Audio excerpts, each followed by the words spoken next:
you can't forget the classic Bush. This is Tall Can Audio.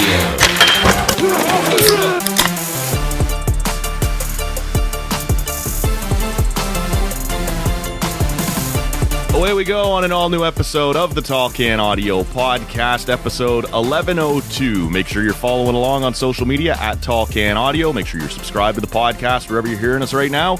Matt Robinson with Steve Bunda alongside today. What's happening, man? What's going on, Matty? I'm doing pretty good. What's new with you? What's going on? Yeah, you know what? Not too bad. Hey, we thought, you're always complaining when you roll in here about how hard the TCA fans are on you outside the studio. We've allowed you to bypass them today. We'll just hit this remotely, right? Avoid the paparazzi and the fans, all that stuff. So yeah, appreciate you doing this, man. I appreciate you looking out for my safety, and this is also the one way that I don't bring you beer when somehow I come to your podcast. That's true. Your one trick. You're always on me for bringing you something, even though I was always raised by my mother, Bonnie, to never show up empty-handed to anyone's place. So I try to always give you a beer, so now you're just going to have at least like 2 or 3 next time I see you. Yeah, but you drive a hard bargain, man. Yeah, I'm good. I'm glad to be back and doing another pod with you, buddy. Speaking of beer, have you brought one to the table today? I have, as I quickly grab it and I pull it out. It is a Kitchissippi North Shore, New England IPA. Good local company here, Paul Meek and the Kitchissippi Brewery. Very good people over there. I love a lot of their beer. Their Stony Monday was one of my first ever IPAs that got me hooked on the craft beer.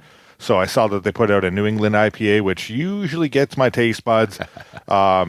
And I'm pretty jacked up when I saw this one. So I've got that one ready to go, and I'll crack it for you now, Matty. And why don't you tell me what you got? All right, there it is. All right. I am rolling with something, we're recording a little earlier in the day than we sometimes do here on a Sunday afternoon. And I wasn't really sure what I wanted, right? I didn't really know. I know on a Sunday, when you're starting a little early, some people go with a Caesar, stuff like that, kind of the hair of the dog if you had maybe a late Saturday night. I decided that the closest thing I had to that right now, I wanted a good thick stout to start the day. And you know me, man, I'm always up for a stout, but as the weather turns, you see less and less of them. I had this one kicking around, and it's one I've had on the show a few times, but it was calling out to me on early on a Sunday afternoon. This is the Chocolate Manifesto from the Flying Monkeys Brewing Company. 3 different types of chocolate in there, man. Clocking in at 10% to kickstart your day. Not a bad way to start a Sunday afternoon. Like I said, I've had this one a few times before, but for whatever reason, I'm kind of going through the fridge and I'm like, I don't know if I'm looking for an IPA right now. I don't really know if I'm looking for this or that. And I just kept circling back to this one. And why fight it at that point if that's what you're craving, right?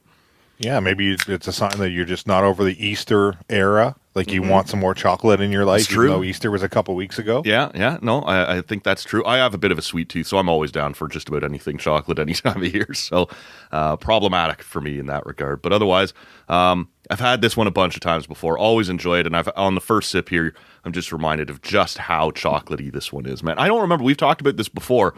Are you into that scene on the beers? Like, do you like a chocolate kind of mix in your beers, or do you like it to be kind of more straight up kind of hoppy beer, traditional flavors, right?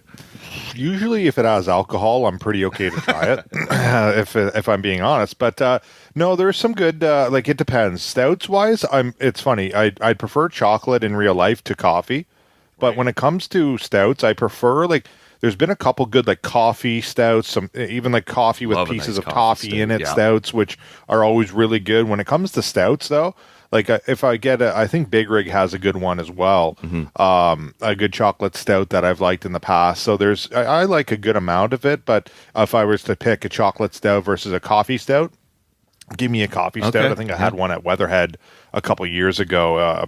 It was in Perth. It's no longer there, and they have another brewery running now. I think it's called Laketown now, I believe. Yeah, Laketown, that's exactly it. But they had a toffee, a coffee toffee stout. Nice. And I'm telling you, dude, best stout I've ever had in my life.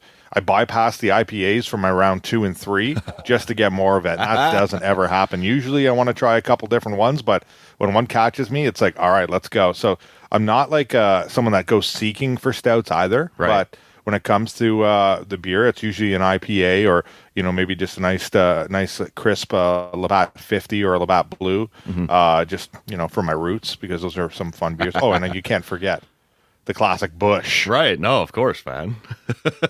But yeah, stouts are always interesting. So that sounds like a very good one that I might have to get my hands on one day. I'd give it a try, man. I don't drink coffee at all, but I love a good coffee stout for whatever reason, right? And same thing, like, I don't make coffee. Like, there's never coffee being made at my place because I don't drink coffee. But, like, if you're away at the family cottage or, I don't know, just on the road doing something, you stop in to pick up something to eat. Like, I love the smell of coffee in the morning, but again, I don't want it. Okay. I don't want to drink it for whatever reason. But little coffee in the beer, I got time for that. There's a great one called the Double Up Coffee Stout. I think it's from the Tomorrow Brewing Company. It's a very strong coffee flavor on that one too that I've always enjoyed. We got a bunch of stuff to get to, man. The Stanley Cup Playoffs now well underway. We've got a little UFC talk, some NFL talk, maybe get to a little baseball. But you get up to anything interesting over the weekend, man? Have you been? What have you been up to the last few days here?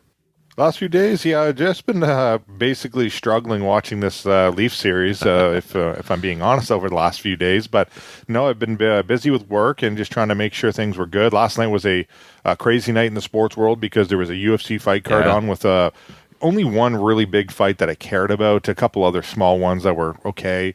But the main event between Pavlovich and Blades was something I was trying to watch, and it was happening right around the same time as overtime and the Leafs game. So it was very stressful to try and manage two devices. Sure.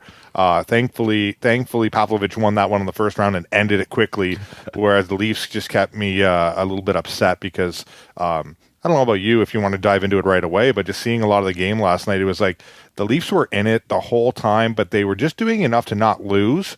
But they were never, ever really a threat to win the game at points. And especially in overtime, it was like they didn't have the puck much or whatever. So it was very stressful last night watching that while I was trying to, like I said, mix in some UFC. Right. But otherwise, way, right? It's been a low-key weekend. Okay. See, I was lucky enough to have some company on Saturday night. Same thing, like tough day on the remote, but you've also got some company. Now, luckily, they were there to watch the game with me, right? It wasn't like you were trying to be polite, but also kind of keep one eye on the TV or whatever. No, everyone was invested in the game. But I had a buddy of mine who, about 6 months ago, had his first kid, and living as far away from home as I do now, right? Grew up in Oshawa. I hadn't been able to make it happen. We thought we were going to get together over Christmas, and you know how Christmas is, man. It's insane trying to find matching schedules with anybody. So this was the first time I got to hang out with him and his wife and meet the kid. That was amazing. Great weekend on that front. Also visited with some other friends on the Friday night I hadn't seen in a few days. So I'll be honest with you, man, here sitting on a Sunday afternoon early, I'm feeling it a little. It's been a couple of late nights, right? When you're catching up with people, the pints get flowing. A little later in the night, other things get flowing. So a bit tired, right? Gonna use, when you and I are done here, gonna use the rest of my Sunday afternoon to just recover, maybe a little baseball, nap on the couch, something like that.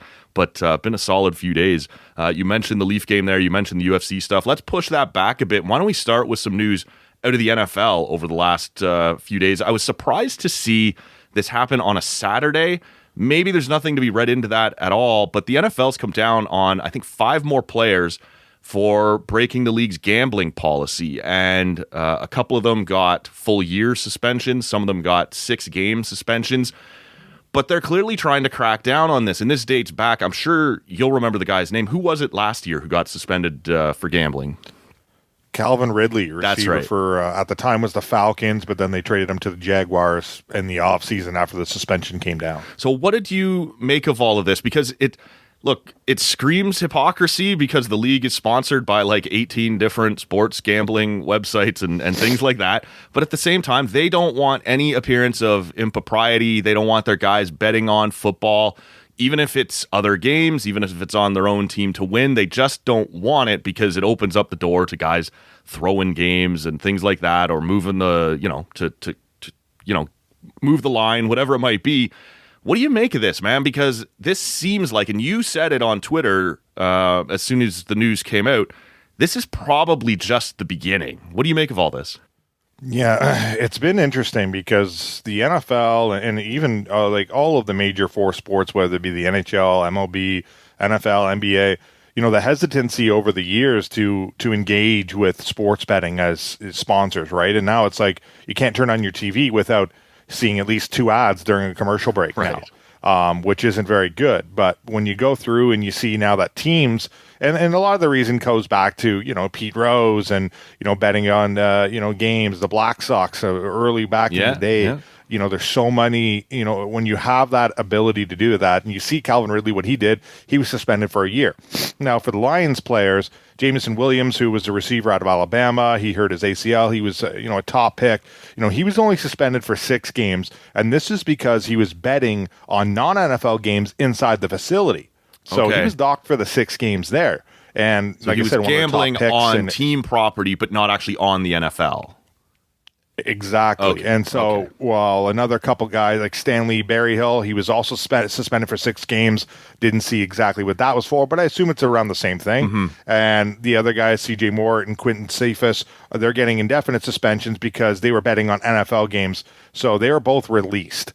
A couple other guys in this, but I think the interesting thing here is the fact that, they were betting inside the, facility. So, there's a lounge, right? Players hang out after practices and, there's a workout room. It's a facility, right? You go there, you have a lounge where you hang out. Yeah. So I'm assuming Jamison Williams was hanging out, just, putting a bet on whatever, NBA. I don't know what he was doing at the time, but I assume during the NFL season, it's probably NBA, and when you get down to it, maybe the World Series, I'm not sure. But I get the fact that it's a kind of a silly rule that, hey, especially when you have some of these teams now and you have these sports betting sites looking to just buy rights, like they want to buy the rights to name a whole arena now. They want to buy and be the main thing. You look at the Ottawa Senators, Maple Leafs. Like there's so many of these betting sites that they're just taking over, but a lot of them are the major sponsors, and you could do in-game betting. So it's like for a lot of these players, and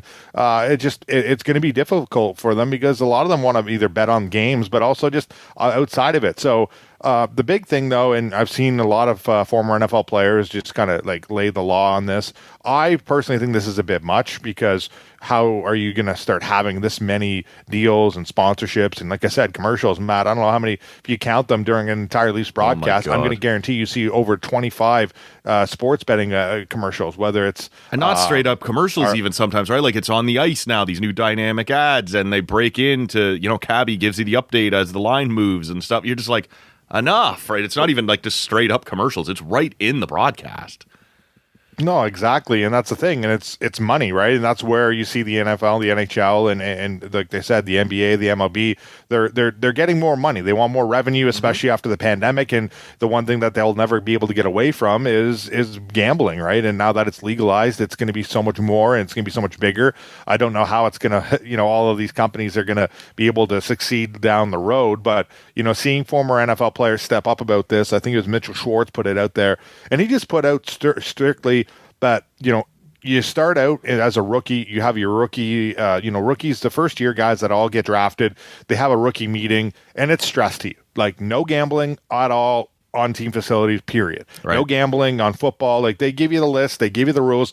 There's nothing. Every year you come back to your facilities, same thing. They give you the same rules. They give you the same meetings. No gambling. But now that, like I said, it's legal, and now, like I said, it's been 2 years. Now we have 6 players, and I get like a couple of them have been cut, so it's not a big deal. But Jamison Williams, like I said, the main guy here, 6 games. That's pretty big for a guy that missed a lot last year coming off of an injury when he was at Alabama, but as a top receiving prospect. Now he's missing 6 games to start this year because of gambling. And that's the thing. Maybe he did it when he was at the facility rehabbing his ACL injury, and he was just hanging out. At the end of the day, you just don't do it. Wait till you get home, go do it somewhere else, and it's not a big deal, especially if it's not NFL games. So, like I said, I'm not sure if this is happening more often and we're just not seeing it or hearing about it, and it's going to start coming to the forefront a lot more over the next little while. But with so much gambling going on and players just trying to, I see, maybe more of the players making a little bit less money, but you really never know. Like it's just, if a guy wants to put some money down and just say, whatever, I'm not going to get caught. I'm curious to see how these guys got caught. If you're, sitting there and how later it is because the Lions haven't played football since January. So it's like, all right, why is this coming out now? How did this get figured out? Did someone blow a whistle? Did something happen? Did he win big on something? I don't know. It's just a very interesting thing that he got suspended for betting on games at the facility. I don't know about you, Maddie, but when you see this, it's happened now twice in the NFL. I'm pretty sure it's happened in a couple other sports, but does this surprise you at all? Are you expecting a little bit more? Because I'm expecting more. I think it's going to keep happening. It's really interesting to me because these leagues and more importantly, maybe these gambling companies, they don't want the players to be influenced by gambling, right? Like in theory, it's bad for business if you're let's just, for example, I have no idea if this is but let's just pick BetMGM, right? It's one of the ones you're seeing commercials for all the time. Their customers are not going to be comfortable if they know that players, or even if they suspect that players might be betting on games, because now you worry about he dropped that pass because he's got a bet on it that they're going to, not cover this game or whatever it might be, right? Little things like that. They don't want players to be gambling. At the same time, you're sort of vilifying some of your biggest sponsors, right? That while you're saying that everyone else should bet, you're suspending guys for 6 games or for a year for engaging in what your own sponsors do. It's really a tough tightrope to walk. And so I'm with you. I think there will be more of this because I think way more, like these guys are all just, very wealthy guys, especially if you've been in there for a while, playing in their 20s and 30s. Lots of guys are gambling on sports at this point. Whether you're in the NFL and gambling on the NFL, I don't know how many of them are doing that, but I do think way more players are betting than we think, and it depends how far the league wants to dig, because at some point you're vilifying some of your biggest sponsors, but at the same time, those sponsors sort of have a vested interest in it, because I'm less likely to go to BetMGM and place a bet on an NFL game if I think one of the guys playing in that game might also be betting on it, right? He's maybe against what I'm doing, and he's got an ability to affect the score. So to me, there's a fascinating dynamic about how do we still, maintain this good relationship with our sports gambling sponsors, but also stop our players from engaging in it. And that's the interesting part to me, is how do you kind of walk that line? Yeah, and I think the big thing too now, and we saw it this, I think it was this week or within the last week or so, that like the Ontario Gaming Commission is trying to ban athletes and celebrities from being on these commercials now, because they don't want kids being like, well, there's Wayne Gretzky and Connor McDavid, like you said, MGM, Grand, or here's Jamie Foxx with Kevin Garnett, or, any athlete, Ronaldo, like they're almost all the main athletes are in these commercials now, and I know that the Ontario Gaming Commission has been trying to remove it. I think that they put in a thing that they want to ban it completely, so it's that like way kids... you're allowed to advertise, but you're not allowed to entice, which is sort of the whole point. It's like if you watch a beer commercial in Canada, they're not allowed to say, and it doesn't get said, you're not allowed to say this delicious beer or this, like, you're not allowed to really try and suck people in. Instead, they paint these scenes of, look how much fun this party is, or look how great this pours, right? Those are the two staples in beer commercials, like a close-up of this gorgeous looking pour, or look how much fun everybody else is drinking or having fun drinking our product. But you can't come out and say, this is awesome, right? This is delicious. You need to get this.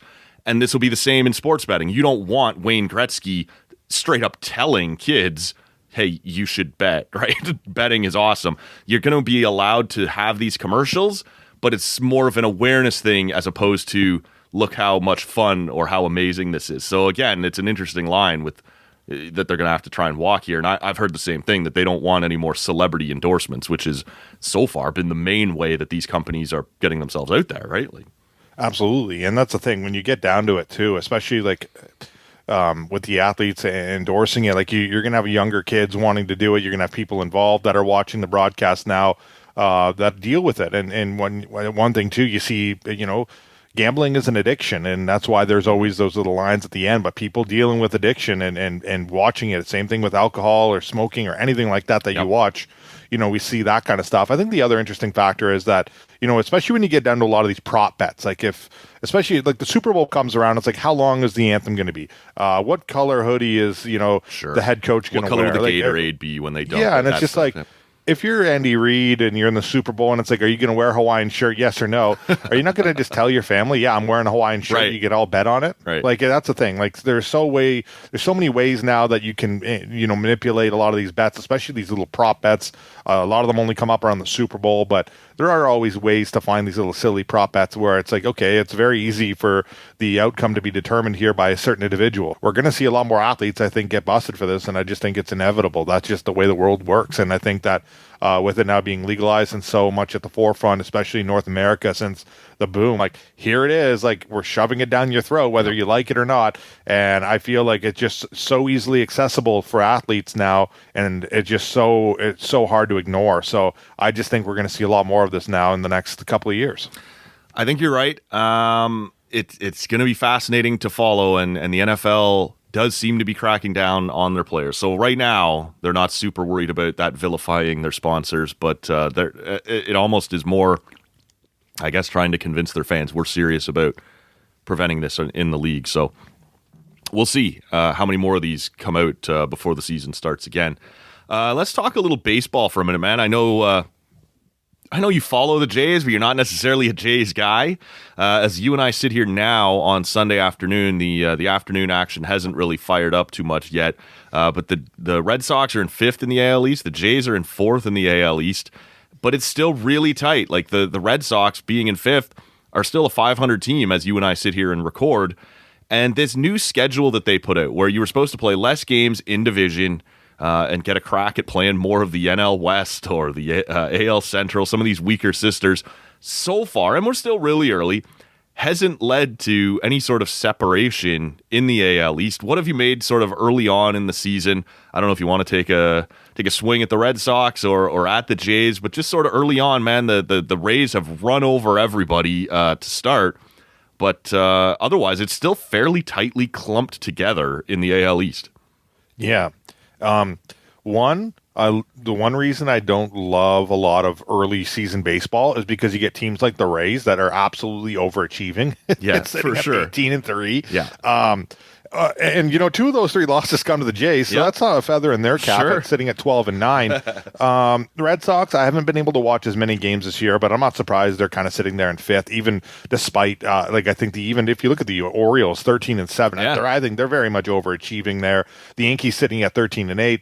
Right above the Jays at 12-9. It's a very interesting division, but the one thing I look at right now, the Rays are playing some good ball, and I think they've got some good hitting, especially they just broke the record, I think, yesterday for hitting a home run in all 21 of their first games, which is an MLB record, which is crazy.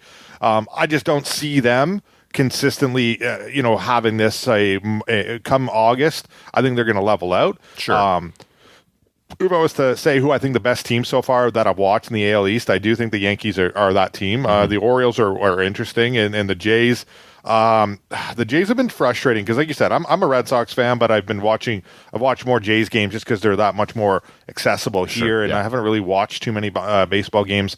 As you know, Maddie, it's NFL draft week, so I've been pretty much obsessed with the NFL draft and just trying to stay sane with this Leaf series. But the big thing for the Jays for me this year, it's just been their starting pitching, man. It's been very underwhelming and very unfortunate, especially for guys like Alek Manoah and Berrios. Both guys having over 5 ERAs and only having 1 win on the year. Not really what you wanted to see. And like I said, it's still early, and I'm sure a lot of this will come down. They've only had a couple starts, but it's just been tough to see them like that. The other thing we've seen is Chapman's leading the team with home runs. He's got 5. You got Bichette, Vladdy, and Springer also with a couple of home runs, but then the rest of the team only has 1. So the lack of hitting is kind of a bit of a surprise, and home run wise, with Chapman leading the way with 5, but Vladdy's there with 4. They've all played 21 games. So I just think that when you look at the Jays, I don't have much against their bullpen right now. I think that their bullpen's been okay. Yep. I'm not going to say great, but okay. But I'm looking at the main guys, like with Kikuchi, who we all know last year, you're either pulling your hair out with him if you have hair, and if you're not, you're probably throwing something. Or you're just like, you know what, this guy's got some nasty stuff, and he's kind of exciting to watch. He's got 3 wins, and he's got a 3.80 ERA, and it's like, if you would have asked me before the season, who I thought that they'd have winning having the most wins in the season, I wouldn't have been saying Kikuchi, that's for sure. But I think when you look at Manoah and Barrios, especially those two guys just having both a 1 win, 5.13 ERA for Manoah, as I have it pulled up here now, and Barrios with 6.23. It's just like you need more from them in this sense, and it comes down to like, you know, the Rays, if they make the playoffs, it's going to be because of this 18-3 run, right, that they're on early in the season. And if the Jays miss the playoffs, it's going to be because they got off to a bit of a slower start as well, right? So we look at it in a certain way, but I don't know about you. For me at the Jays, I just think it's the starting pitching guys. You need to have a little bit more from them, and I think a little bit more depth home run wise. Like I said, you only have 4 guys with more than 1 home run. Yeah, a lot to unpack there, man, but I don't think you're far off, right? The Rays right now look a little bit like the Yankees did last year, where I'm sort of like, I knew they'd be good, and I think they are good, but not this good. But all these wins count. Like, they're still in the back pocket moving forward. Even if they do level off later and go back to more where I expected them to be, they're going to be very difficult to catch, right? Because you've banked all these wins early in the season. So, it's interesting you mentioned the rotation. I thought early on, Chris Bassett struggled in that first start. Then he got off to a rough start in the first inning of his second appearance, but that was mostly based on some pitch comm issues and being rushed and stuff. He's largely settled in and been fine as sort of a number 3 guy, which is what they brought him in to be. Barrios, a couple bad appearances, but he's now had 2 good ones in a row, and I don't know, that's too soon to go, okay, he's fixed it, but you're looking for anything with that guy, right, to just give you a little confidence. You're right, though. Kikuchi is the one who has gotten off to this start. And when you are a lefty who can throw in the high 90s, there's just not many of those guys out there, especially with the movement that he has. And so last year was so disappointing. And, you know, I think I might be ready to get my heart broken again. I'm starting to buy into Kikuchi. I might be ready to say, man, if they figured it out over the winter, it's interesting with that guy. And Mike Wilner brought this up on the podcast not too long ago. He didn't sign with the Jays until really late into the offseason last year. If you remember, they had the work stoppage and everything got delayed. They bring him in. It's a very short spring training, and then you're off and running. And he never looked that good. And I wonder if they sat down with him this winter, worked on some things, a full spring training. Look, maybe I'm just being overly optimistic, but, you know, you'd like to think that maybe they've unlocked something there. Manoah's been up and down. His most recent appearance on Saturday, he went deep. Like, he went punch for punch with Garrett Cole in a very cool, pitching duel on Saturday. The Jays come up short, but Manoah was good in that one. You're right, though. It's been interesting to watch how this rotation has played out, and the lineup, you're correct, man. It's been more top-heavy than you want it to be, and that's with Kevin Kiermaier having been better in that 9-hole than he has any right to be, or anyone should have expected him to be. But after that kind of top 4 of George Springer and then Vladdy and Bo and Matt Chapman, who's been tearing the cover off the ball, it's been a little thin at places, and that it was supposed to be kind of a more balanced lineup. Instead, it's a little top heavy. They've gotten a lot of wins out of it so far, and it's too early to panic. But like Brandon Belt, who was brought in to provide some offense from the left side of the plate, has been feast or famine, right? Most games he hasn't been very good. The ones where he has been good, he's been very good, but there hasn't been a lot of them. Varsho, after a great first week or so, just sort of fine since. I wouldn't say I'm worried yet, but it's not a particularly well-balanced lineup at this point, right? And we'll see whether or not that's going to be a problem, but early on, it's been a fairly mixed bag, right? And they do still sit here well over 500, at least as you and I are talking right now, 3 games over, and they're in the middle of a very tough stretch with the Rays, the Yankees, and the Astros. You're looking forward to getting the White Sox or somebody coming in to pound on a little bit, but it's been a mixed bag with the Jays here early on, man. Yeah, and I think the one thing, the inconsistency is very much a Jays thing. I don't know why, but the last few years, right, you feel like they're either this team that has so much talent and can just, like you said, rip the cover off the baseball, like we've seen Matt Chapman doing so far this year. But then there's times where it's just like, this just is a team. It's just like, man, these guys are playing pathetic today. Yeah. It's just the frustration is there for sure. And, I do wonder about the pitch clock, if it's affecting guys like Barrios and Manoah, just getting used to it. And like you said, these guys have been getting better. I'm just looking at a hole into where where the standings are sitting, because I look at a lot of the J stats overall across the league, and you know what, they're always in kind of the upper half, of batting average. You know what, they're not that far away. Strikeouts, they're at the bottom half. They're not a team that's sitting in the upper echelon of a lot of categories, but they're not near the bottom either. They're kind of floating around the middle. They're just a very interesting team right now. And like I said, I look at the Rays, and if you steal 2 against the Rays, that was very big to kind of bring them back down to earth, especially handing them their first loss of the season. You could have that feather in your cap for a little while, but I'm looking at, like you said, this next little stretch here is going to be very much a big divider here. For the Red Sox, like I said, I'm a Red Sox fan. If I'm cheering right now, I'm more concerned. Just, they're very much I don't know what they are. Whereas the Jays, I believe, are a talented team that is just trying to figure it out right this minute. Like I said, I look at those teams right now in the AL East, and I think the Red Sox are probably going to finish somewhere where they are right now, which is 5th. But they weren't really expecting to contend this year, right?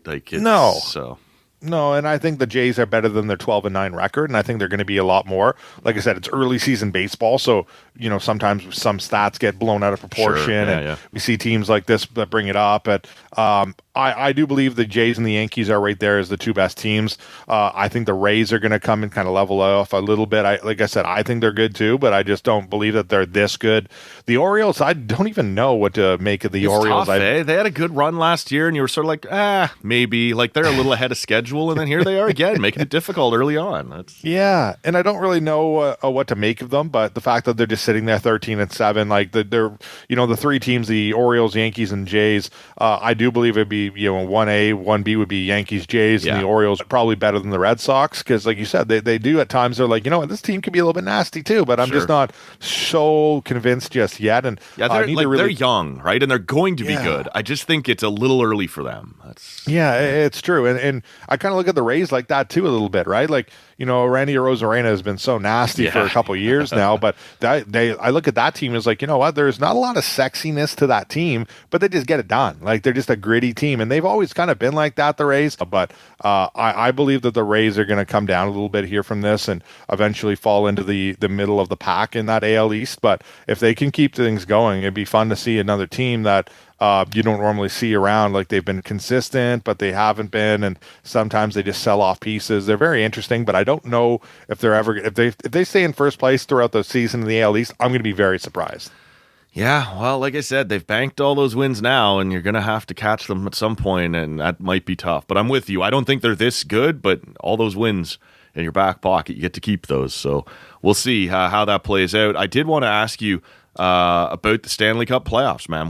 And I'm going to ask you to hold off on the Leafs until the end of this section, because we've been talking a lot of Leafs around here. I know we got a lot of listeners who aren't necessarily Leaf fans, and we've been throwing up some post-game shows. Actually, Bunda, this is episode 1102 that you and I are doing right now, and last night, late night, like I told you, I had company. We had been doing, my buddy Matty and I, some post-game shows, and I said, I'm not going to be able to do Game 3. I got company coming and whatever.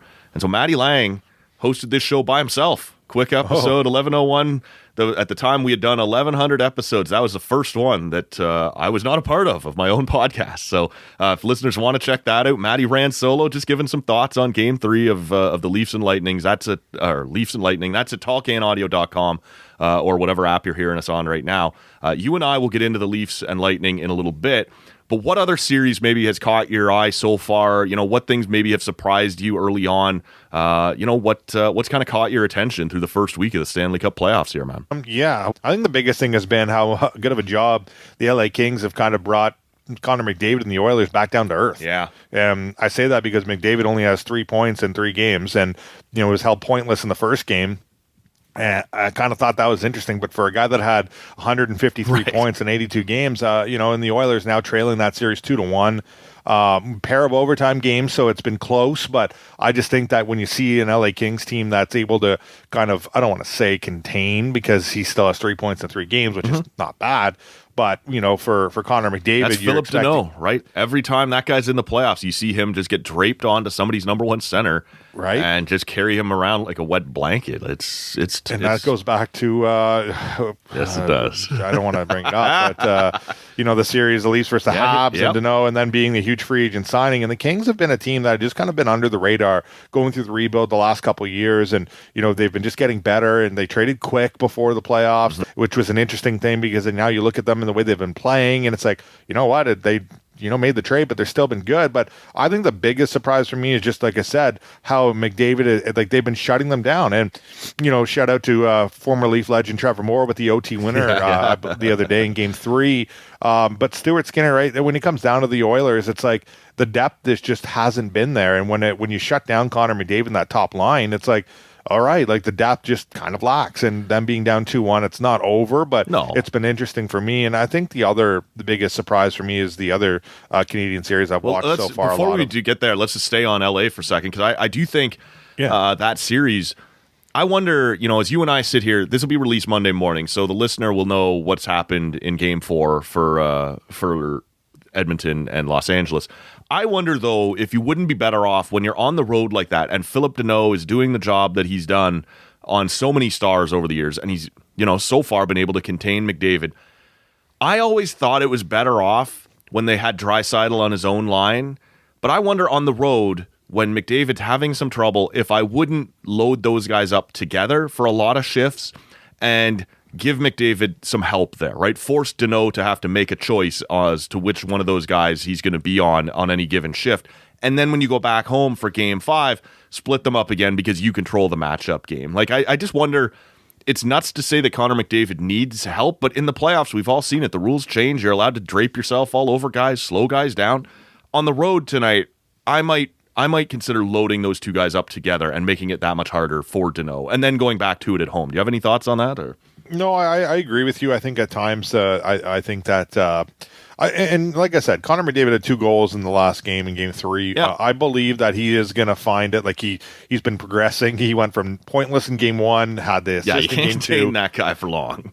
No, so I part of me agrees with you in that sense, but I also like dividing them up on their lines because I think that's the thing. They struggle with depth scoring and on the back end. Like I said, I don't trust Stuart Skinner very much. Their goaltending has been very much not good. The gamble that they made on Jack Campbell makes Leaf fans really happy because a lot of Leaf fans are like, you know what, you could take that guy for $5 million a year. We'll take Matt Murray. Right. Oh yeah, Matt Murray hasn't been very well either. That didn't work out so good either. No, but when I look at the Oilers, I believe that spreading them up is splitting them up is the better idea in this sense. But at the same time, maybe you do it for a couple shifts or part of the game, especially if you're down, to give yourself kind of a kick because you Lots can't go down 3-1. Lots of offensive zone face-offs. Maybe you put them both out there together, like certain situations. And I look at that in the sense of, how they're vibing, right? And I'll bring it up to the Leafs game from last night, but you saw a lot of Matt Nyes early on, or late in the game playing with Marner and Matthews. Yep. And it's just because Nyes has been buzzing. Like the last 2 games since he's been in, since Bunting was suspended, he's buzzing. So it's the same idea of if these guys are buzzing and your 2 best players, like, Draisaitl and McDavid, who are okay playing together, are buzzing, I put them together. And you got to believe, though, that, as good as Deneau is shutting guys down, McDavid's the best player in the world. 100%. And he's going to take over that matchup, and he's going to just find a way. He's not going to just continuously get, pushed down and shut down by this, Deneau character. And I'm not here to hate on Deneau, but there's a huge difference between him and Connor McDavid. Certainly so is. I believe that tonight's game is going to be a big one for the Oilers, and that they win this game and they kind of put themselves back in the series. I'm going to be shocked if they lose big time. But I'm expecting kind of one of those crazy McDavid games where he has a highlight goal and he's going to have about 4 points. And it's like, this is kind of a game. It's a do or die, because for Connor McDavid in the Oilers, right? Oil country, as hard as we are in the Leafs and, this side of Canada, it's like, man, I know they're frustrated and, they've got the best player in the world, but they can never get it done in the playoffs. It's like, I believe that Connor McDavid is getting to that point right now. And, like I said, seeing him in game 3, have the 2 goals, they still lost in overtime, but he's playing strong. I believe that he'll get the better of Danault. So I wouldn't rush to put them in. And I know if you're down 3-1, it's kind of like, well, it's a little too late for this right now. But I just think you got to believe in your superstar player getting the better of, an average second line, third line shutdown centerman and Philip Danault. I wonder then, just before we move off this, and maybe you've sort of answered it already, but this will be, I guess, for the good listener who gets to hear this knowing Game 4 has already happened and how that's played out. Are you worried? Like a down 2-1, you're not in trouble yet, but you're not in great shape. Like, is there a part of you that's starting to believe LA might do this? Yes and no. I do believe that the Oilers are the better team against the Kings. I think they've just done a good job matchup-wise, and they've done a good job of keeping the score low. I believe that's the big thing, right? Is limiting the ability to kind of have a game where, like, they've been so well structured and defensive from watching them play, they don't get out of position very often, and that's something that you've seen. The biggest thing from them is just their structure. So if they're able to continuously do this and shut them down, like I said, I'm going to be surprised. Yeah. Like, I'm going to be surprised. I do believe the Oilers, like I said, are the better team. They got the better forwards. They got the best player in the world. So I believe that I don't think the Kings are going to win this series. If you do go down 3-1, I wouldn't even say... Yeah, it's trouble, but not panic time is all I'm going to say. I'm not panic time. Steal on you, Bunda. Like, if they go down 3-1, I'd be upset. I'd be worried.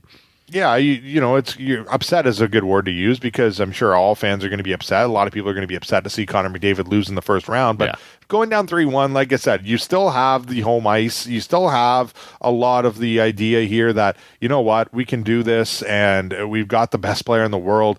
The Kings just get the job done. They're just a nasty, structured team that gets the job done. So I'm not sold on them stealing the series. If they do go up 3-1, I'm still not going to be convinced because I do believe that Connor McDavid just has that switch. And it's like, I know that he, alone needs to be better. But at the same time, like, this guy can literally throw his team on his back. 153 points in 82 games, 64 goals. Like, this guy is different. Yeah. Like, he is the best in the world for a reason. So even though they're down 3-1, like, yeah, I get the upsetness, but I'm not going to be like, oh man, they're done. I'm not going to say, oh, they're fine. It's cool. But it's just, I'm not going to be as upset as I would be for, the Winnipeg Jets if they go down 3-1. I picked Edmonton in 5, so this is already going to be tighter than I thought it was going to be. Right? I thought the Edmonton Oilers might just blow these guys away. You did reference the Jets and Vegas, and that's turned out to be a pretty tight series so far. Yeah. Perhaps to nobody's surprise, the last day or two of the season, all of a sudden Shea Theodore and Mark Stone and some of these LTIR guys, Jack Eichel, start reappearing at practice. And you're like, okay, I see how this goes. But Winnipeg rolled in Game 1 and, was pretty dominant in taking a series lead. Since then, Vegas has rebounded. What have you made of that series so far, man? Yeah, very interesting series so far, too. And kind of a lot of the same thing. Like, I know that they're very much back-end heavy. Like, that's the thing, is their decor and their goaltending have been the best, right, with Connor Hellebuyck. But, when you see guys like Scheifele, Wheeler, Dubois, all have one goal. Like, it's like, all right, like, someone needs to step up. Kyle Connor has the 2. Lauren Brissell has the 2 wins for Vegas, which is surprising for me. But, Vegas has it. Like you said, I get there's a lot of guys on the LTIR, and it's kind of like the whole Tampa Bay Lightning situation. But Mark Stone has been an animal. And, they had the 5-1 win in Game 1, which was huge. But since then, it's like, all right, this is a very interesting team. And, Winnipeg did a great job to tie it late in the game yesterday after being down 4-2. But then they ended up having to battle back, and they tied the game 4-4, double overtime, which is always tough. But man, Vegas has been the better team, and they've been good. And like, Mark Stone is a difference maker, but Jack Eichel kind of getting back to where you'd think he would be in kind of, I don't want to say superstar status, but he's right there. He's been really good so far in the series. So I think my big thing is just the fact that how good Vegas is done. And again, another very much back-end heavy team with their decor being very strong. Yeah. But they're shutting down the offense of the Winnipeg Jets. And it's the Jets team that needs to usually have a low-scoring defensive game. When Vegas can get out there and score a bunch of goals like they have 5 in back-to-back games, it's like, all right, we're kind of in a tough spot here. So a little bit surprised that the Jets have been this underwhelming, but also Vegas has surprised me with how good they've been in the last 2 games. Yeah, I've been on the show for a while saying I don't think Winnipeg's as good as everybody else thinks they are. And that looked terrible early in the season because Winnipeg was just rolling, led the West for a while. But they kind of kept falling and falling and falling through the season to the point where with like 2 weeks left, Nashville and Calgary were right on their asses and you weren't sure they were even going to get in. And then they roll in game 1. And like I said, they lay that beating on Vegas. And you kind of look at that lineup again and go, well, maybe this is one of those teams that just has a lineup that's better suited for the playoffs than for the regular season. Dubois in a 2-way kind of matchup game is incredible. You know, Mark Scheifele is what he is. Kyle Connor, one of the most underrated guys in the league. I know Nikolai Ehlers hasn't been healthy, but they have Connor Hellebuck, and I kind of go, you know what? Like maybe they can put a scare into this Vegas team, and they did that in game 1. But since then, Stone has clearly found his game. Eichel, maybe you give Eichel a pass for game 1 because it was his first ever playoff game. He's been around the league for a bit, right? He was in that McDavid draft, but he'd never been in the playoffs before. So maybe he was a little overwhelmed. He appears to have found it. I still think Vegas takes this series, but, it maybe took them a little while. Mark Stone maybe needed a game or 2 to get his feet back under him after sitting out so long. I don't know. This one's been tight. It's been pretty nasty, to be honest with you. Like you can tell already, there's some animosity there and some guys who don't like each other. And Rick Bowness is a good playoff coach, so it won't surprise me at all if he gets Winnipeg turned back around. And he seems to be one of those guys that over the course of an 82-game season, he's just sort of a guy. He's just sort of a coach. But when you give him time to sit down and game plan for one team over 7 games, he seems to excel in that spot. And so I haven't yet ruled Winnipeg out, but Vegas does appear to have found their legs here and, kind of asserted themselves, I guess, would be the way I see that, yeah. No, I'm with you. I had Vegas winning the series 4-2. Okay, yeah. I was always I thought that they were the better team, especially now after you saw in Game 3, Josh Morrissey, it looks like he's out for the remainder of the season, or I guess the series. Yeah. Which is random when you see what happened. It wasn't very much, but that hurts their back end. But like I said, I've been a little bit surprised to see Laurent Brossoit kind of out goaltend at times. Connor Hellebuck, right? It's been interesting, but Brossoit was Hellebuck's backup there for a little while. It's interesting. But when you see that, I believe that Winnipeg will have a bit of a pushback here in Game 4.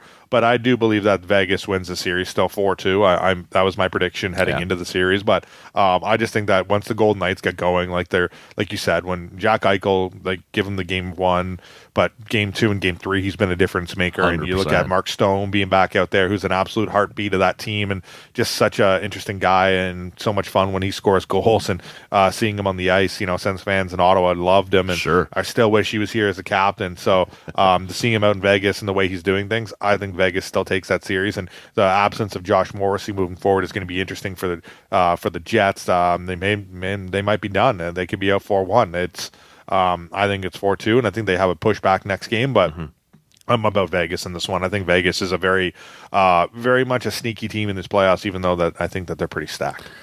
Just before we get to Toronto, then, anything in the East caught your attention? For me, the Panthers have, held Boston closer than I thought they would, but also Bergeron hasn't been healthy, so you can read it. And actually, I think Krejci also missed one game there. So that's been what it's been. Islanders, Carolina has been a little bit nasty at times, and some poor officiating has cost the Islanders a little bit. Rangers, Devils, I don't know. I expected more. That was one I was really excited about seeing. But early on, the Rangers just kind of, showed their experience and really put the hammer down on the Devils. Now the Devils have bounced back a little bit. Has there been anything else in the East that has really surprised you or caught your attention? To me, it's kind of been a little bland, if I'm being honest.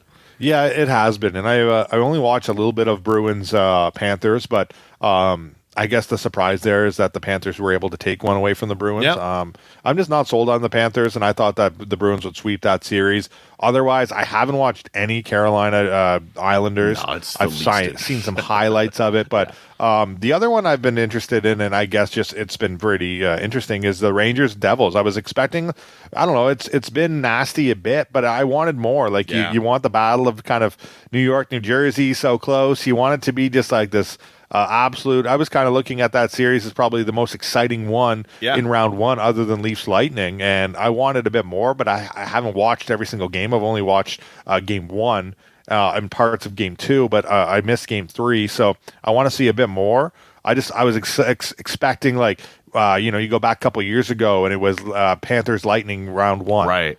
Where it was just like these guys hate each other. It's super fast hockey. I went into the series expecting something like that, and it's like, it's been good, but it hasn't been amazing. I'm like you. It's been very meh.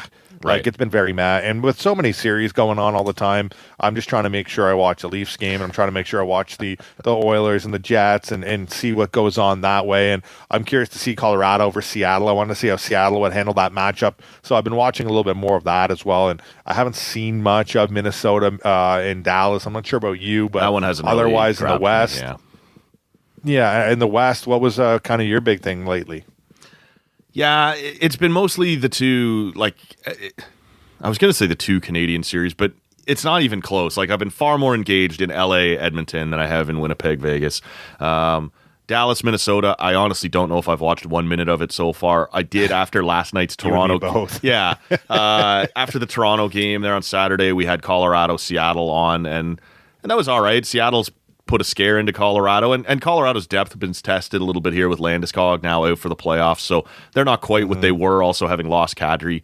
In the East, not a ton. Like I said, I wanted to get into that Rangers Devils, and of course, the NHL put that on the same night as Leafs Lightning. Like, to me, those are your two main events in the East. You put those on opposite nights, right? You try and stagger those, but they didn't do that.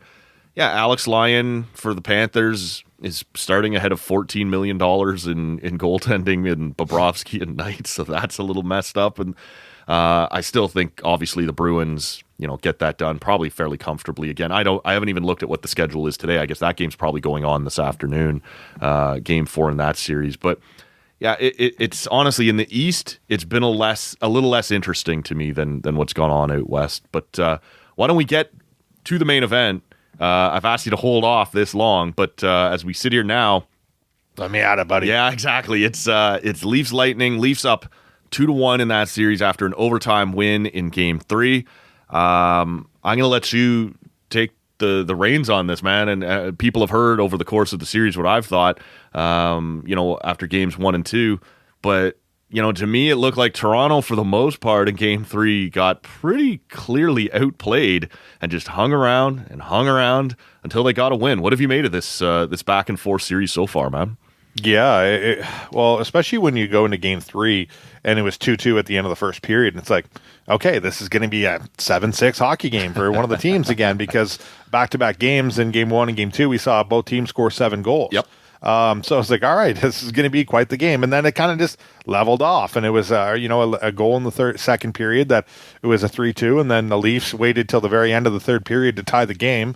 But, the one thing I want to make so far of the series is that it's just been everything you've expected, right? The nastiness, the high scoring, the goaltending, Vasilevsky not having a great Game 2, but also Samsonov not having a great Game 1. It's like, both the kind of goaltenders have been very up and down. Vasilevsky, obviously the much better goaltender and, one of the more consistent goaltenders over the last few years. But this past season was very inconsistent, right? Like, it's just not the same Vasilevsky we've seen, and maybe he's getting worn down. So it was interesting to see that in Game 2. But seeing Game 3, I very much agree with you. The Leafs, just like I said earlier in the podcast, they did so much to just not lose the game. Yeah. And Samsonov, especially with some big saves late in the game and in overtime, did so much to kind of keep that team from losing, but they never really had a threat to win or tie the game. except for like a couple of random little plays off faceoffs, which the Leafs have done such a good job of these goals off of faceoffs this series. You go back to game 2, and that's where a lot of what happened for Jonathan Tavares was winning the faceoffs. And game 3 last night, seeing that goal to tie the game, it was just like, all right, like this is a team right now that's just very good at just getting by and playing defensive hockey, which surprised me a little bit when, like I said, it was 2-2 at the end of the first period. But man, it's been good. It's been a good series, and I grew up a big, huge Leaf fan, so when I see it, my bias has already kind of been with the series, but it's been the most entertaining series so far. And last night we got into a lot more of the chippiness, especially with Morgan Riley's incident on Braden Point, who ended up coming back. But for a point what'd you in time, make of that? What'd you make of that hit? I was okay with it. I'm not just here to defend the Leafs and all that, but I'm pretty happy they took away the 5 minutes from Morgan Riley. Yeah. I understood that it was a very dangerous play, and Braden Point came back in the game. I'm curious to see how his shoulder would be after that incident because it looked pretty bad. Yeah. But that's a battle for the puck, and the reason I'll be more on Morgan Riley's side of it is Braden Point's initiating a lot of the contact there, and I get it because you're both going in for the boards, and you just get that shove, and it's like, well, he didn't have to shove him, but it's also like, well, Braden Point's also leaning back into Morgan Riley. Right. You're battling for the puck. It's a dangerous area to do it, but I'm pretty sure that when you see the play over and over again, and a lot of people that have seen Morgan Riley play over the years knows that he's not that kind of guy that's going to just absolutely bury you into the boards. No. So that was my take on that. I don't know about you. Do you agree? Do you disagree? Do you think it should have been a penalty? Certainly, I'm with you. Not the 5. If they'd have given him 2, I'd have kind of gone, maybe, but it would have been one of those even up things that they love so much. What I took a bigger issue with was Stamkos and Matthews. And it was so clear what was happening there. The Tampa understood we're going to be the ones shorthanded here. And so Stamkos, I don't even know if you want to call that a fight, what he and Matthews did. Like Matthews is out there literally picking up sticks and gear when Stamkos kind of tries to jump him. Neither one of those guys are fighters, but Stamkos knows, hey, we're about to be shorthanded, and if I'm Steven Stamkos, I know I don't kill penalties, so I'm going to see if I can take Austin Matthews off the ice with me, right? Because he will be a part of their power play. So, to me, that was sort of a reading, and Keefe commented on it after the game. He goes, that's a veteran team manipulating the officials, and that's exactly what we thought sitting in the room talking about it that night, that he was just trying to make sure that Matthews wasn't going to be a part of that power play, and he succeeded. So the whole thing was kind of shitty. Afterwards, someone jumps in and like spears Riley to the ice, and he takes a couple of cross checks to the back while he's kind of pinned down. Like the whole thing was a bit of a gong show. What was surprising to me is the Leafs were desperate through that entire third period and only managed to muster 6 shots. And that's bad enough, but you look at it and somehow Tampa only had 3 shots in the third period. Now, they had dominated the first and second to different degrees, but like they clearly thought they were going to sit on that lead all the way through the third, and I guess like it almost worked, but like an incredibly low, I think the shots were like 29-20 or whatever at the end of the third period. So like just a weird game that Tampa definitely controlled, but like it kind of ground to a halt there in the third period before ramping back up in overtime, I thought. Yeah, and I think the one thing, too, that we saw, and what I liked a little bit more from that Tampa incident was just how you see, and it's something where it's a learning moment for the Leafs, and I know it's always going to be different, but it was like you seeing Kucherov like just jump and grab and like headlock Riley after that play. But then it's just like every guy on that Lightning was like there for Braden Point.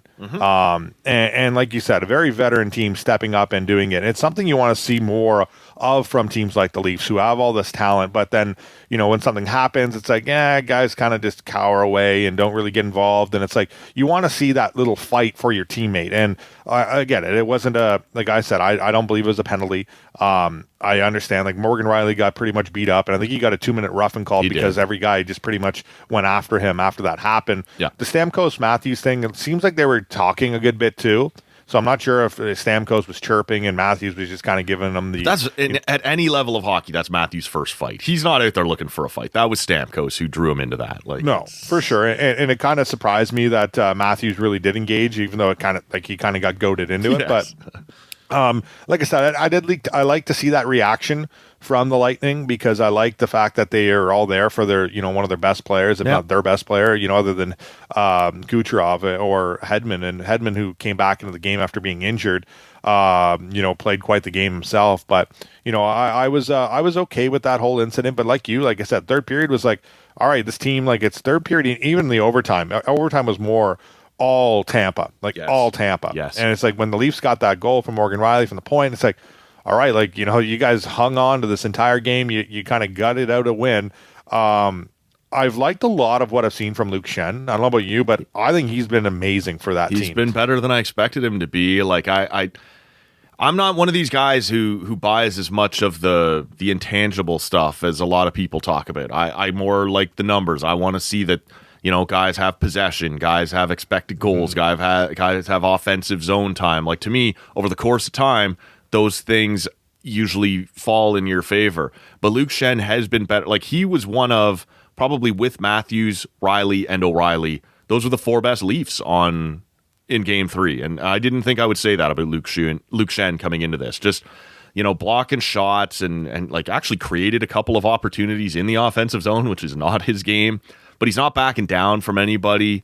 And let's be honest, like, I knew when they brought him back, I probably, in my perfect lineup, he's not in it. Like, I think Timothy Liljegren offers some different things that maybe they could be using to break the puck out a little better. But I love Luke Schenn. Like, I'm one of those Leaf fans who was right there when he's the draft pick, right, 5th overall, and he's asked to come in at 18 and play, and he's going to be the face of the franchise moving forward. Captain. All this stuff, man, all of it.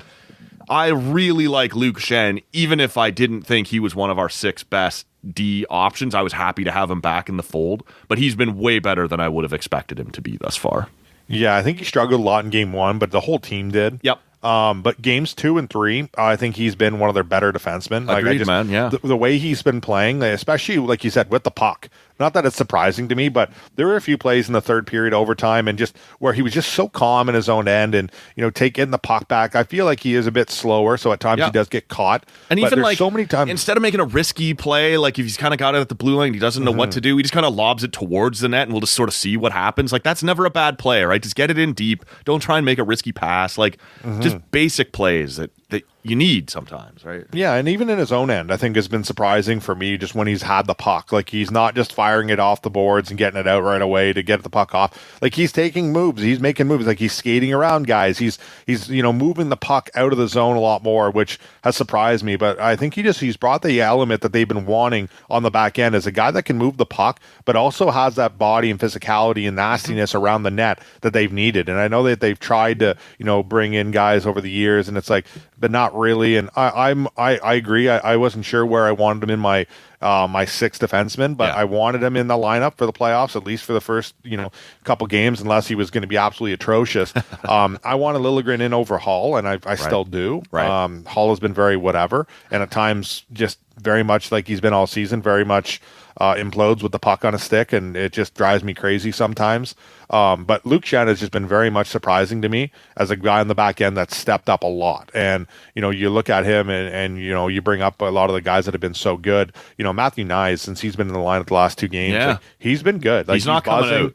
No, and I think the one thing, too, that he's done so well is just he's constantly around the net and around the puck and creating chances. Well, even that game winner in overtime, he's the one standing in front of the net that allows that Riley shot to beat Vasilevsky, right? He's the one providing the screen. It's a smart play for a kid.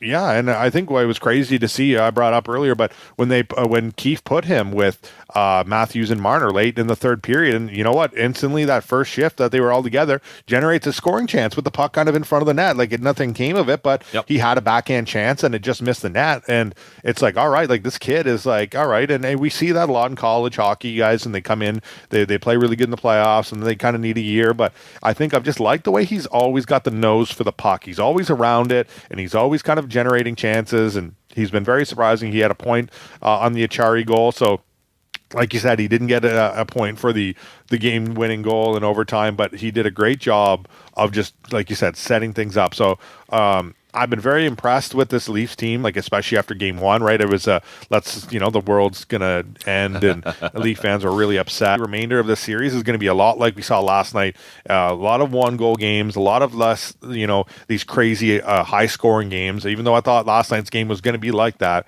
I don't know about you, but I see this kind of being a lot more the same. And Samsonov too, like he's done a great job, especially last night. Last night was his best game of the series so far, but bouncing back from that ugly performance in game one. Like I said, the entire team did not play good in game one, so I'm not going to hold it all against them. But the way he played in game two was okay. But game three, like there were times last night where Tampa was absolutely buzzing, and he made some huge saves. Tampa owned that overtime, and he's the only reason that they stayed alive long enough to get that one done. And that is the type of game in the past that has gone the other way. Like Tampa, like I said, all game long was better, all through overtime was better, and somehow lost. That's what's happened to the Leafs so many times. Like you think back to game 5 against Montreal, where maybe it was game 6, I can't remember. One of the Montreal games, Galchenyuk coughs it up the middle early on, and that was fucking terrible. But there was another one where they put like 10, 11 shots on Carey Price through the first few minutes of overtime and ended up finding a way to lose. This is one of those games that Toronto should have lost, and for whatever reason, the hockey gods finally decided to smile upon them for one night and give them this one when maybe they didn't deserve it. The last thing I wanted to ask you about, though, on this series before we move off of it is what you've thought of the coaching matchup, right? Because I was kind of losing my mind, especially in overtime. The number of times Keefe kept putting the David Kampf line out for the defensive zone faceoff. And I understand that through regulation and you're trying to play that matchup game. But at some point in overtime, you got to go to Matthews, right? You got and trust him to win a defensive zone faceoff. You got to go to O'Reilly and trust them to win a defensive zone faceoff. You have to play your top guys. And I didn't like how much he's been getting drawn into John Cooper's matchup game. And I think at some point, you just got to trust that you're deeper and roll your guys. Now, I understand that comes off a little silly when Toronto ends up winning anyway. Like, it should nullify your complaints a bit.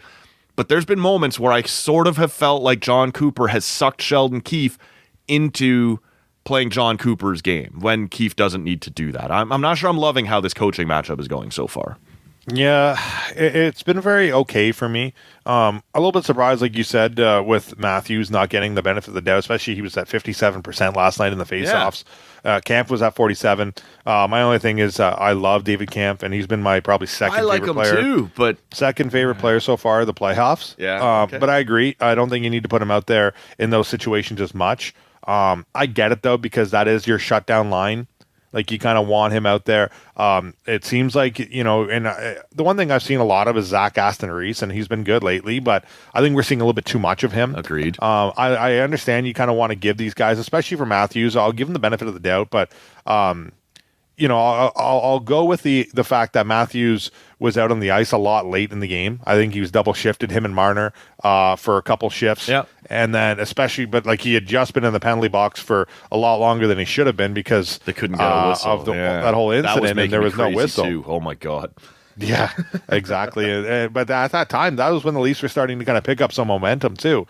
So it was interesting. But, I agree with you. I think Matthews needs to be out there for more of these faceoffs, especially when he's been red hot yesterday. But for David Kampf, I think he does so much so well, and winning those faceoffs, I get it. Like you said, it's not ideal. Matchup-wise, Sheldon Keefe hasn't disappointed me yet.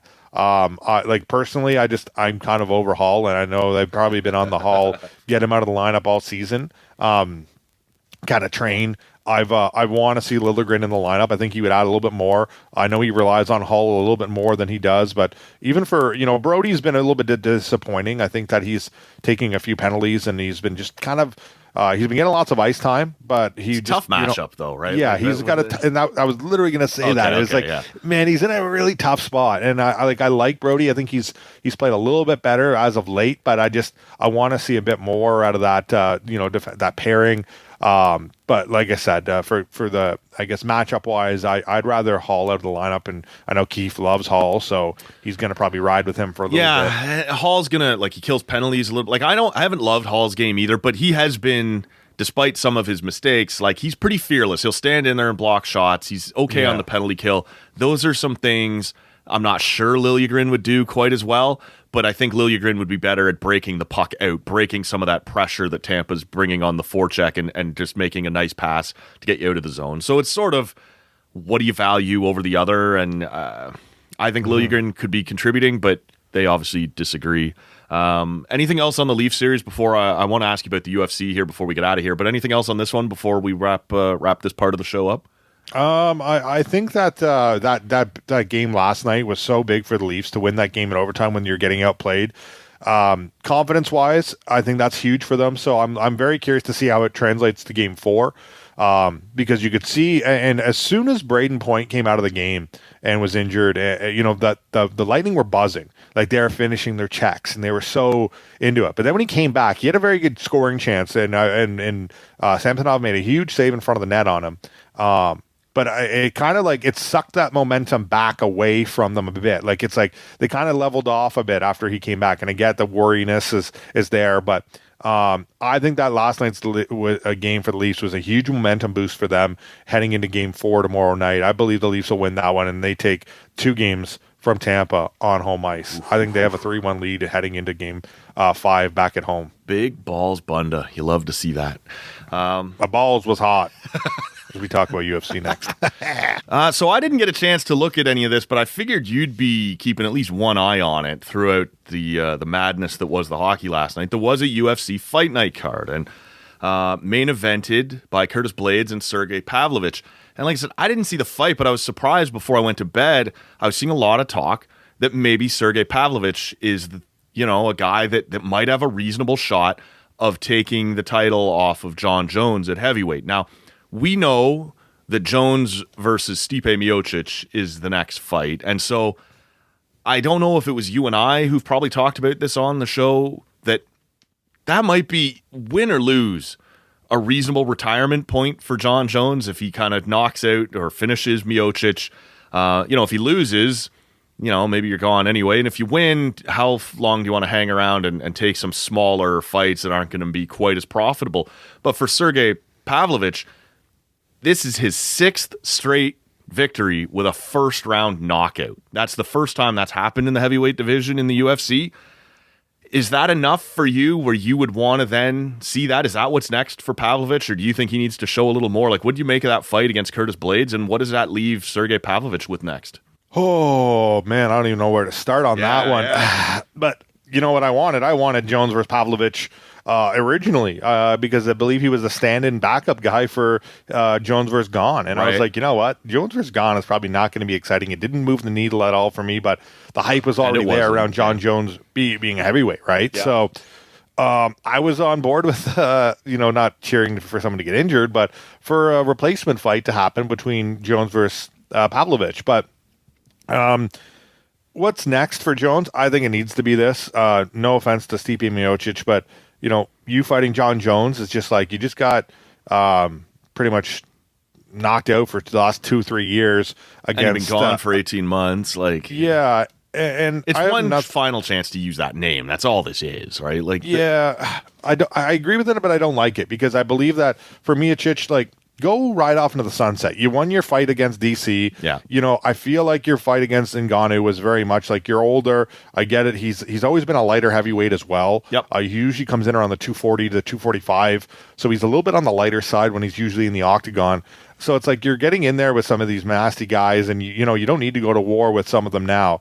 So I don't like the Miocic, especially after he had the opportunity to fight Ngannou for whatever, or fight Jones originally, and nobody wanted to fight John Jones in his first fight, and then Miocic is I call winner. It's like, you know what, I love you, Miocic, but it's like I really didn't like that. I was like, cheap, dude, you've had your opportunity to get this fight, and you just haven't done it. So that's where I was like, you know what, Miocic, I kind of want you to just ride off into the sunset or have another fight, but just not be one of these top contenders, because even if he does win, which I don't think he's going to anyways, what are you going to do?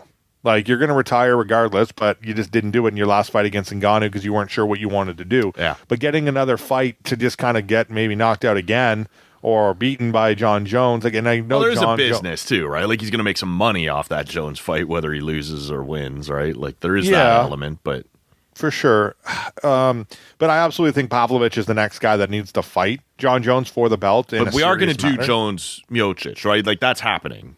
As far as I know, I haven't seen it official anywhere. No, they wanted to do it at Fight Week in July. By all accounts, that's not going to happen, and it might have to wait till September, I believe is the last I saw. But like that's going to happen. Pavlovich won't jump the line, I don't think. No. And for Pavlovich, I don't know what more you need to do to get that title shot. Like you've already knocked out guys like Derek Lewis and Tai Tuivasa, who Tuivasa was right there for a title shot next. Like you said, 6 in a row first round knockouts. His only loss. He's 18-1. His only loss came in his very first UFC fight to Alistair Overeem, which was also a first-round knockout loss. Right. So this guy hasn't, and since he's been to the UFC, he hasn't seen round 2. No. Like, he's a bit of a monster. And when I break down a little bit of the fight I saw from last night was, for Curtis Blaydes, he's more of a wrestling heavyweight, and he's coming off of his interesting fight where it was kind of the TKO, but he didn't really do much in that fight. But he's a wrestling guy. And watching the fight last night, he wanted to box with Pavlovich. It's like, Pavlovich has hands of stone. Like, this guy is nasty. He's got some sneaky speed on him, but he's just like, he's fearless. And seeing him last night just kind of go right into the face of Curtis Blaydes, and he's just like eating jabs, but he's throwing, and he's getting by the guard of Blaydes with these punches. And it's like, the way he sets up his punches, where he loves his left hand uppercut followed by the right hand haymaker, and he loves that combo. And when for Blaydes, he didn't really try to make a takedown until he'd already been knocked out by knocked down. But he was already knocked down at one point early in the fight, about 2 minutes or 3 minutes into the fight. He was knocked down by Pavlovich, and he's like, "All right, this guy's got some power." It's like, you don't think, dude? Like, you probably shouldn't be trying to trade with this guy coming in. Yeah. No. So he has kind of like this desperate attempt to take down Pavlovich, and he just stuffs it completely. And he's just like, that was the momentum of the fight right there. It was like, it just reeked of desperation. Pavlovich went on a little bit more and just absolutely just hammered him with some very intense shots. His power is nasty. Like, him versus Ngannou would be just one of those nasty boxing fights. It sucks so much. We're not going to get to see that yet. Like, that's... Yeah, not yet, but I have a feeling we're going to see Ngannou back in the UFC. I hope you're right about that, man. I believe it. So I absolutely believe that Pavlovich deserves the next title shot. Like, this guy has been nasty and he's been a monster. If I'm him, I'm going to kind of pull a Sugar Sean O'Malley and just sit around and wait for that to happen. I was just going to ask you, would you wait, or do you got to stay busy? Yeah, because the heavyweight division is nasty, right? Like, get into one fight a bit, and like, let's say Stipe and Jones doesn't happen until September. Now, whoever wins that fight, and I'm with you, it's going to be Jones, they're going to want a few months to recover and build up a camp. So are we talking December, January, February? Can Sergei Pavlovich sit around that long, or is he going to be forced to take another fight kind of September, October to stay on turn? And it's a little risky, right? You never know what happens, and you get knocked off your track to the title. Yeah, the only fight I think that would make sense for a guy like Pavlovich would be Tom Aspinall, and that mainly because of what happened to him in his last fight, where he's in England, I believe, and he tore his ACL, or he got injured in the fight against Curtis Blaydes, so it's kind of a iffy fight, and he's kind of dropped down to number 5 in the rankings because of that. But if you want to fight Cyril Gane, it's like, all right, well, Cyril Gane maybe, but I don't really see that appeal for him there. Yeah. Tom Aspinall, though, he's also a nasty guy that likes to box, and would be a lot of fun to see these two guys go at it. But I'm not really feeling it. If I'm Pavlovich, like, you kind of got to wait, and I'm okay with waiting because there's just not a lot of fights around you that you need to fight. You don't need to fight Tuivasa once again. I don't see you fighting Volkov or Spivak or some of these guys out already. Yeah, and it's just like, these guys are all right there, and they're kind of climbing slowly. But I believe that, and you know what, maybe something doesn't happen, and Miocic doesn't end up having that fight. Like you said, they announced yesterday, and I believe with Dana White a couple days ago, that 290 is going to be International Fight Week, July 8th. A couple fights were already announced, but the headliner still isn't there. Yeah. So they're waiting on another fight, and I don't know what it is, but I wouldn't be surprised to see if we get a crazy fight we haven't heard about yet kind of announced for that. Okay, yeah. I don't know if something is going to happen where Miocic drops out and John Jones. Something tells me John Jones doesn't want to be fighting Pavlovich anytime soon. He's always been a very calculated in the way he's a smart guy. He knows what he's doing, yeah. No, and I think I've seen a couple people saying, well, why would John Jones want to even fight this guy? Like John Jones can pretty much retire after another fight or two. Yeah. And it's like, he probably could, but that's just not John Jones. This is an interesting guy who wants to fight. I think he's going to stay a little bit clear of a guy like Pavlovich for a little bit, especially when, like you said, Miocic is the guy that he wants to fight next. I just don't know, man. I want it to be Pavlovich. I don't know why Miocic gets this next fight for no reason. I get that there's a respect factor here, but it just does just the names, is right? Sell the names. That's it. Yeah, and even if you do try and sell the names here, though, you're just kind of like, the one thing I've always liked about Dana White and the UFC is they usually give the fighter they'll give the fight to the guy that deserves it more than they'll do respect fights. And I feel like Miocic getting this fight is a respect fight. And it just, when you have a guy like Pavlovich, who's like your kind of star and heavyweight in the making now that Ngannou's gone, he's probably the future of your division. Like I said, Aspinall's another guy that's interesting after his injury. I'm curious to see how he fights back, but he was on a pretty good, trending upwards. And same with even a guy like Tai Tuivasa, right? He had the loss to Gane, but he also got knocked out by Pavlovich. Is it too soon? Like you said, 290 fight week doesn't have a headline yet. Is it too soon? Because Pavlovich, I can't imagine he got that beat up, right? Like that was a pretty run-of-the-mill day at the office for him on Saturday night here. And John Jones has been waiting. He could start a camp tomorrow if you told him this is your guy, and he'd be ready as well. Like, they clearly wanted to do Miocic versus Jones as the headliner for International Fight Week in July at 290. Doesn't look like that's going to happen. Do you think it's possible that they tell Miocic, sorry, man, like maybe next, maybe not, but we're going to do Jones versus Pavlovich at 290, or is that too soon? I don't think it's too soon at all. You got at least 8 weeks. If you think about, you have all of May and all of June. Yeah. Both fighters are already at weight, right? Like Pavlovich fought at 260 last night, so he wasn't he was the six. He's 6'3", 260, and Blades was in there, I think 6'4", 265. So you get around to that, and it's like, all right, the weight wise, John Jones we already know is in around weight. I don't believe John Jones is a guy that's sitting there at 280 pounds right now. No. If anything, I might believe he might have lost a bit of weight, and he might have to gain a bit more. But he still weighed in, I believe, was it 250? I can't remember. It was right around there, yeah. He wasn't far off of making the max weight of 265 as a heavyweight, right? I think. Yeah, he wanted to come in with some bulk against Gane, right? And so yeah. And so I look at this as what should they do next, and is it enough time? I think that's the fight you need to make for International Fight Week. John Jones versus Pavlovich, I think that'd be huge. And there's lots of time over the next couple of weeks here, but I'll tell you what, man, I'll give you my opinion on that. To me, that's the fight that fight fans want to see, Pavlovich versus Jones.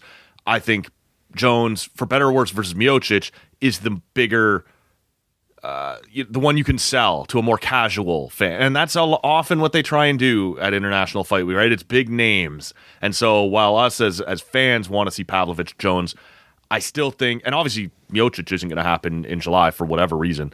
I do wonder, though, if they would spend it here. Because Dana's also all about selling fights. And I do think they do a better buy rate on Jones Miocic than they will on Jones Pavlovich. Yeah, I agree, but I also disagree because I feel like the hype around Pavlovich is real right now. Yeah. Especially after his last 2 wins. Capitalize while he's hot. Yeah, and I think that's exactly what it needs to be. Whereas Miocic, we haven't heard about for 2 years. And the last time we've heard about him is when he got knocked out by Francis Ngannou, and it didn't look good. And I thought that was it for him there. Yes. It's been a while since we've seen Miocic, and his name is there. I feel like that's more of a legendary fight too. Yep. And while, like I said, it's more of a respect and legendary, it's like John Jones wants to beat the greatest heavyweight of all time because he wants to be the greatest heavyweight of all time, right? Like that's going to be his thing. But at the same time, you could give Miocic the greatest heavyweight of all time honor just because of his resume, but the last few years he hasn't been. And the greatest heavyweight in the division right now is Pavlovich. He is. And I feel like if you want to fight the best of the best, it needs to be this. And I think that, having John Jones versus Pavlovich on International Fight Week is a great way to then help build Pavlovich's platform and make him the next big guy. right? That's the perfect time to do it, is International Fight Week. Whereas Miocic, it's like everybody kind of knows the inevitable is like, all right, he's going to fight, he's going to lose against John Jones, and he's going to retire. Yeah, and, you're right. You know what you're I mean? right. It's like that storybook has already been written, so I don't know if it's going to sell tickets, whereas I feel like it'll already kind of be it's going to sell regardless, especially when we've seen now it's Brandon Moreno. He's finally going to fight somebody else. It's Pantoja for the title. Yes. But Whitaker versus Duplessis, like that's another fight, but that's the third fight. I want to see a huge fight for this. And as I look around, there's a lot of big names out there that I could probably fight on this card and be the main event. But I feel like that is the one that's sitting there, and you have like a week or so to make it happen, because, you know, you have 8 weeks between all of May and all of June to kind of get ready for this July 8th card. Yeah. I want to see it happen. There's not a lot of other fights that you're kind of waiting on right now. And I feel like that, like you said, after watching the fight, Pavlovich took a couple jabs to the face, but otherwise he's clean and he could easily get ready to go for this fight. I guarantee he'd want to fight International Fight Week. He's already called out wanting the belt. Like he knows what he's doing. So I feel like this is a push for him and his camp to, hey, like give us that fight, International Fight Week, because otherwise I look around, it's like, well, what else is going to really headline It is International interesting Fight Week? that's still not set, right? The undercard is set, but the main event slot isn't. It does feel like they sort of waited to see how this one played out. And so there's something hanging out there, and they're going to fill that with a big main event. And the fact that they haven't done it yet suggests that might be where they're still trying to go, right? And that would be interesting as well. And they're still just kind of like, and it is a little bit further down, and I get it, it is in July, but you kind of want to start building that up. Yeah, so, and 100%. like I think Dana White just announced on Friday the fights for it. He just also announced, I don't know if we can move on to it later on, or right now I'll touch out, but the UFC coming back to Canada for in Vancouver. That was supposed to be in Calgary, and they were worried, and they canceled it and moved it to Vancouver. It's a July 10th card. They were worried that the Flames might still be in the Stanley Cup playoffs. And like, dude, like that was not a concern, even if Calgary had snuck in. But they have moved it. You're right, from Calgary to Vancouver. That will be headlined by a women's fight. I guess it's going to be Nunez, right? Nunez versus Juliana Pena. We'll do that again. Yeah.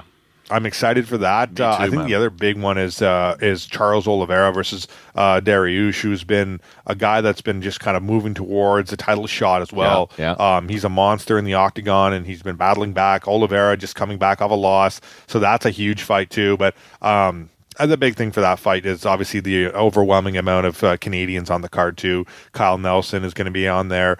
Amin Zababi, Hakeem Dawodu, Marc-Andre Barrio, Jasmine Jasudavicius. Like, there's already a good amount of Canadians on the card, so that's going to be the fun part of it for me. But that's the one that they announced, I believe, a week or so ago, not recently, so June 10th, or a couple weeks ago now. But right after that, there's not much going on, so it's kind of, you have a little bit of a gap there. And it's like, okay, well, like, what are you going to do next? Because, like, is it going to be like an Izzy fight? Like, is Izzy Adesanya going to fight next? Which, we've already seen that the next fight, the winner of Whitaker versus Duplessis, is going to get the fight title shot against Israel Adesanya. And it's funny, I didn't realize this until I heard Dana White say it, but Whitaker hasn't had a loss in the UFC to anyone other than Israel Adesanya since 2014. Jesus Christ, man. Yeah, Whitaker's lost to Stephen Thompson in 2014. Since then, he lost to Izzy in 2019 and 2022. Otherwise, he's won every fight in that division since then.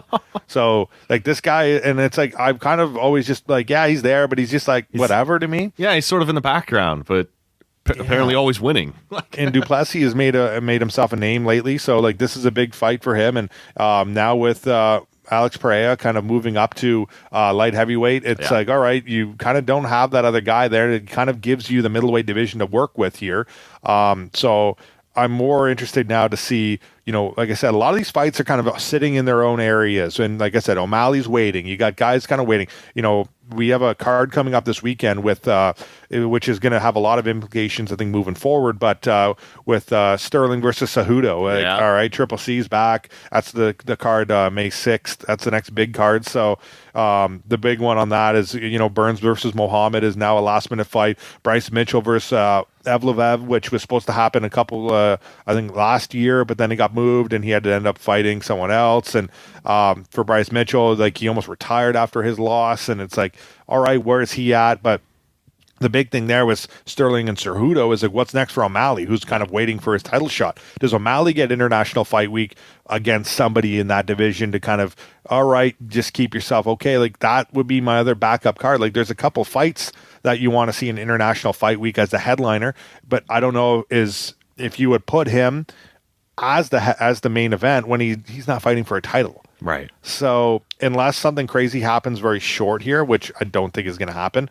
I don't see that being the case. So I just think that when you look at International Fight Week and that, that's the big thing, I think that Pavlovich versus John Jones there, or even if you want to give Pavlovich another fight, I don't know. I don't see it. Tom Aspinall, I'd have to double check. I haven't read a lot on him and where his rehab is at, if he's ready to fight again anytime soon. Yeah. I don't know about you, if you have any thoughts on any of that, but I just think, man, like, I was pumped, man. I was so excited when they said we're going to do Gilbert Burns, Bilal Muhammad. Like, I am so in for that. Like, Bilal has been sort of overlooked here for a bit. He's been making his way up the card, up the rankings for a while. And Gilbert Burns doesn't back down from anybody. Like, he'll take a fight. Like, he's willing to go tomorrow if you ask him to. That's going to be a barn burner. I can't wait to see what that looks. And I don't want to overstate it, like, because I think sometimes this moniker comes with a little negativity to it. But Gilbert Burns has almost become like that upper level gatekeeper. And normally gatekeeper falls a little further down, right? You kind of before you jump into the top 5, you got to face that guy. But Gilbert Burns is a guy that you could throw into a main event tomorrow for the title, or have him fight someone kind of on the rise, right around 6 through 4, kind of in your rankings, and it's going to be awesome. And so Bilal Muhammad, Gilbert Burns is the next one that I'm really pumped to see. It's going to be amazing, man.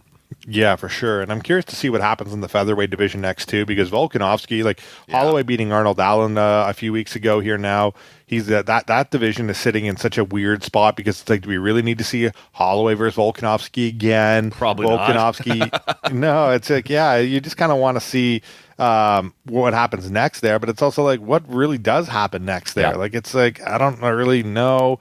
I'm not feeling it right now. I'm going to give it time. But at the same time, it's like, I don't really know what's next for Volkanovski. There's a lot in the division that's interesting, but I don't know, man. It's interesting to see. We'll have to do a little bit more of this in an all UFC 100%. podcast We'll do a fight for show sure. back in the studio, a couple pints. We always got time for that, right? So, yeah. But the UFC, like I said, I'm curious to see what happens International Fight Week for the main event there.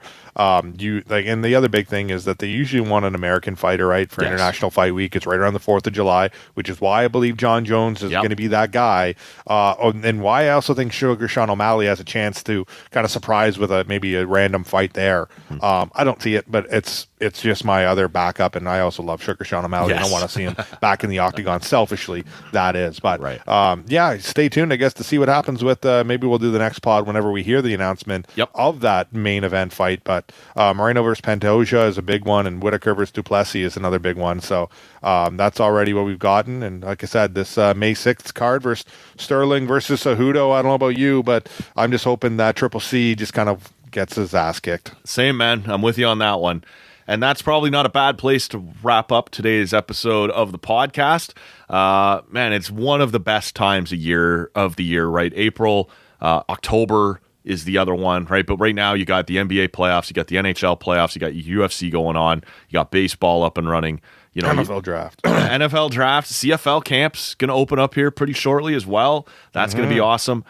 This is one of the best times of the year on the sporting calendar. And Bunda, I appreciate you taking a little time out of your calendar to sit in, co-host the tent post, right? That Monday morning episode of Tall Can Audio. Appreciate it, man. No worries, Matty. Thanks for the invite. And once again, thank you for thinking of my safety this time and doing the show from the cottage so I don't have to deal with the Tall Can Audio fans coming at me with They get the a little pitchforks nasty and lanterns. sometimes, eh? Oh, man. I lost a lock of hair last time. They were coming after me. And they're like, oh, we're taking some of this gray hair from you. We got to protect the beard. The only person in the Tall Can Audio family with a beard more legendary than my own. So we got to protect that, not let people get close to it. Bunda, I appreciate it, my man. To the rest of you, you can follow Bunda on social media at SteveBunda91. We are on social media at Tall Can Audio, and make sure you're subscribed to the podcast wherever you're hearing us right now. Catch Bunda on all over the place on on Ottawa radio, some days on CFRA, some days on TSN 1200. The guy's a man of many talents, and you never know where he might pop up. Thank you so much for doing this, man. Appreciate it. Thank you, and shout out to Kitchissippi Beer. This is a really good New England IPA. I picked it up, and I wasn't sure how good it would be, but I love a New England IPA. Yes. North Shore IPA, what a good beer. I've already finished it, and I kind of want to go back and get some more. So shout out to Paul Meek and Kitchissippi once again for putting together a nice new IPA. Not a bad way to spend a Sunday afternoon, heading back over to the brewery, pick up one or two things, sample one or two things. Thank you all so much for listening. Thanks to Steve Bunda for sitting in and co-hosting. Rob will be back next Monday morning. Maddie will be back throughout the week. We'll do another one of these, maybe a couple more of these Buds and Bolts post-game shows. Lots coming up on the Tall Can Audio Podcast. Like I said, get subscribed. My name's Matt Robinson. Thank you all so much for listening. We'll see you all next time. Fuck, man. Thank you, guys. The hell was that? Number one bullshit. Oh, number one bullshit. Why are you so pissy?